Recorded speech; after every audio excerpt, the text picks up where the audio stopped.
Good morning. So I just wanted to walk through the various steps that you will need to take in order to navigate your final project. So a reminder that this project is worth 100 points. See that right there? 100 points. And it's due on June 4th. When you go into the project and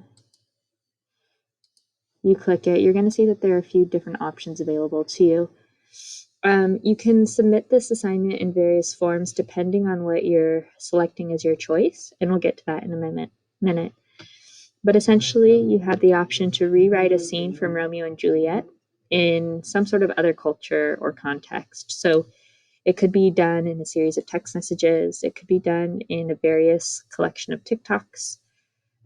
It could be used writing in like a different sort of dialect. So I've had friends or students do this as like a Western. I've had friend teachers teach it as like different dialects in the United States. I've had people write this in the context of interracial relationships, in terms of different political relationships. And then you can look at some of these various resources to see how that might help. There are also articles that you could look at to examine violence between two cultures, families, or countries. And then you need to make sure that you're writing at least 250 words, so at least one page. And you need to use an outside academic or credible source. And that could be by going to Google Scholar.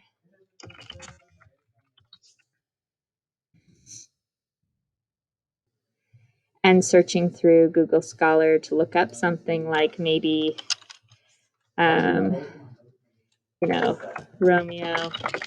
and Juliet in a different context. See what comes up. Like this is computer language and characterization, looking at reading this in a different format. And so you can look at different tendencies like that. You can also look at the articles that I put here and use one of those as an example. Another option you have is to look at creating a magazine cover and analyzing gender roles. I've included academic articles here that you can reference, as well as an example here that tells you what you need in a magazine cover and gives you an example. So you would make one for the masculine stereotypes in this play and one for the feminine stereotypes. And you need to make sure that you justify those choices with textual evidence. The third is to create a different ending. So if this ending did not satisfy you, then you have the option to make this in a 400-word assignment or 3 pages. Any sort of version of this play that has an ending that is satisfying and still maintains the same characters, setting, and symbolic elements, perhaps thematic as well, as regards the family feud, the role of violence, the role of love, the role of fate or fortune, and the role of star-crossed lovers, so these lovers that are not supposed to be together but end up together. Could also relate to the role of sacrifice, but your task would be to write a creative or alternative ending. The final 2 options are a bit more creative. One is to write a comic book or an illustrated children's book. You can use this outside web source that helps you create digital stories, or if you're an artistic person, you can totally draw it yourself, as long as you include the written component as well. I am asking that this is done in color, and you need to include all of the same textual elements. So if an alien from outer space comes down in the middle of Verona, it's not really justified by the text, and so I can't give full credit for that.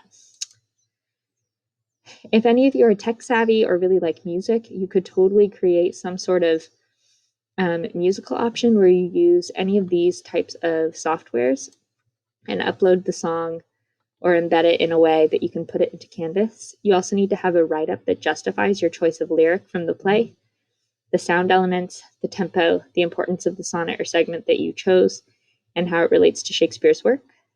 And then in your write-up, you should have a CER format, so justifying your choice. This is why I chose this.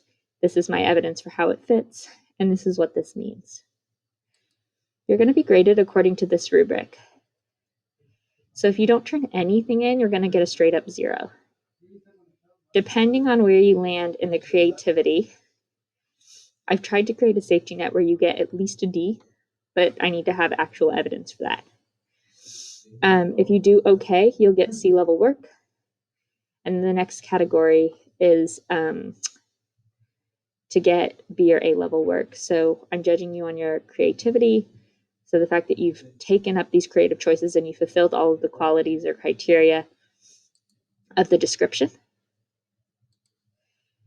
The connections with the text. So again, this has to relate to the text we read and shows that you used textual evidence to formulate your response.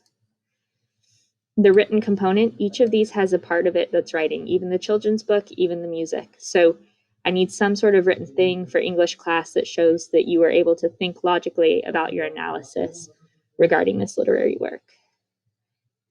And as long as you have all of those points, you get a straight up A in the category if you included these 3. So it's sort of a catch-all.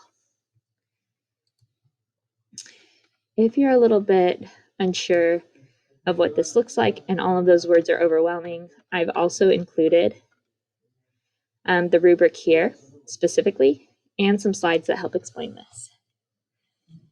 So you can click here to open this in a new tab. And it walks through each of these options in a different way.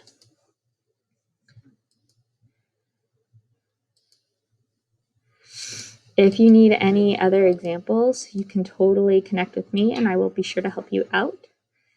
In the end, I want you to feel successful and proud about a creative project that you've chosen because it connects with you and with your understanding of the text.